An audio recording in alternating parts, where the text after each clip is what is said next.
अश्वत्थामा जो महाभारत काल के मुख्य पात्रों में से एक थे। अश्वत्थामा को भगवान कृष्ण ने कलयुग के अंत तक इस दुनिया में भटकने का श्राप दिया था। अश्वत्थामा के मस्तक पर एक मणि विराजमान थी, जिस मणि के होने की वजह से अश्वत्थामा को पराजित कर पाना संभव नहीं था।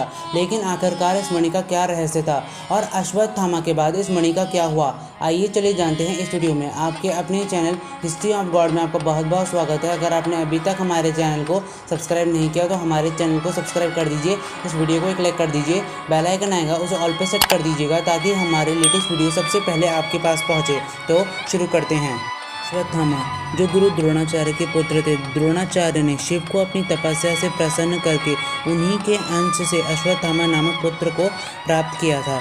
अश्वत्थामा के पास शिवजी के द्वारा दी गई कई शक्तियां थी। वे स्वयं भगवान शिव के ही अवतार थे।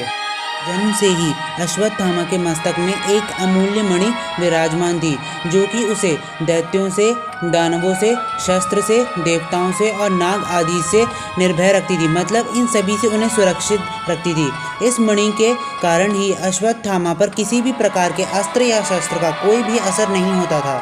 महाभारत के युद्ध के 18वें दिन कौरवों की ओर से केवल और केवल 3 योद्धा शेष बचे थे, जो थे अश्वत्थामा, कृपाचार्य और कृतवर्मा। इसी दिन जो अश्वत्थामा थे, उन्होंने पांडवों का वध करने के लिए प्रतिज्ञा ले ली थी। अश्वत्थामा ने पांडवों के शिविर में प्रवेश करने के बाद अश्वत्थामा ने पांडवों के 5 पुत्रों को पांडव समझ के उनका सर काट दिया। उसके बाद जब ये बात धृष्टद्युम्न को पता चली तो अश्वत्थामा ने धृष्टद्युम्न का भी वध कर दिया था।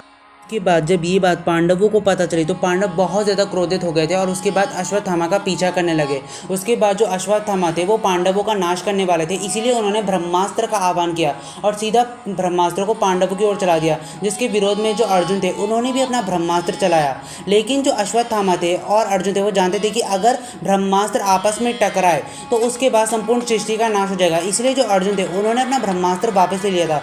लेकिन जो अश्वत्थामा थे उन्हें ब्रह्मास्त्र को वापस लेने का ज्ञान नहीं था, इसीलिए उन्होंने उसे उत्तरा के गर्भ की ओर मोड़ दिया था। उसके बाद जो श्री कृष्ण थे उन्होंने अपने सुदर्शन चक्र से ब्रह्मास्त्र को रोक दिया था।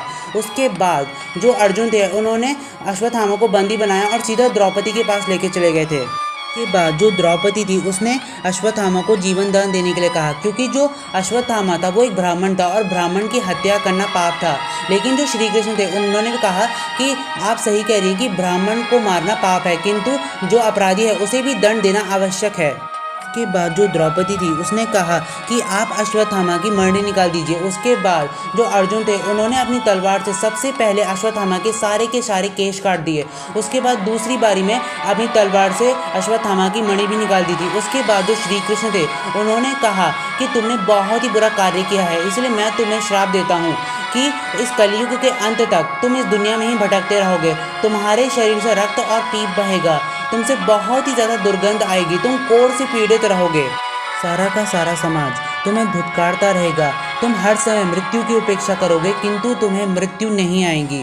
तुम हर समय चाहोगे कि तुम्हारा वध हो, लेकिन तुम्हारा वध नहीं हो पाएगा। उसके बाद जो अर्जुन थे उन्होंने यह मणि द्रौपदी को दे दी थी। उसके बाद द्रौपदी ने इस मणि को युधिष्ठिर के पास दे दिया था। लेकिन कुछ लोगों का ये भी मानना है कि जो अश्वत्थामा हैं उन्हें केवल और केवल 3000 वर्षों के लिए इस दुनिया में भटकने का श्राप मिला था। लेकिन शिव महापुराण के शतरुद्र संहिता 37 के अनुसार जो अश्वत्थामा हैं वो आज भी इस दुनिया में जीवित हैं और उनका निवास स्थान गंगा के किनारे है, किंतु उनका निवास कहाँ है यह नहीं बताया गया है। दोस्तों, अगर आपको हमारी वीडियो पसंद है तो इस वीडियो को लाइक कीजिए, अपने तमाम दोस्तों में शेयर कीजिए, हमारे चैनल हिस्ट्री ऑफ गॉड को सब्सक्राइब कीजिएगा। कमेंट सेक्शन में ओम नमो नारायण लिखना मत भूलिएगा। बहुत जल्द मिलेंगे ऐसे ही किसी मज़ेदार वीडियो के साथ, तब तक के लिए आपका बहुत बहुत शुक्रिया।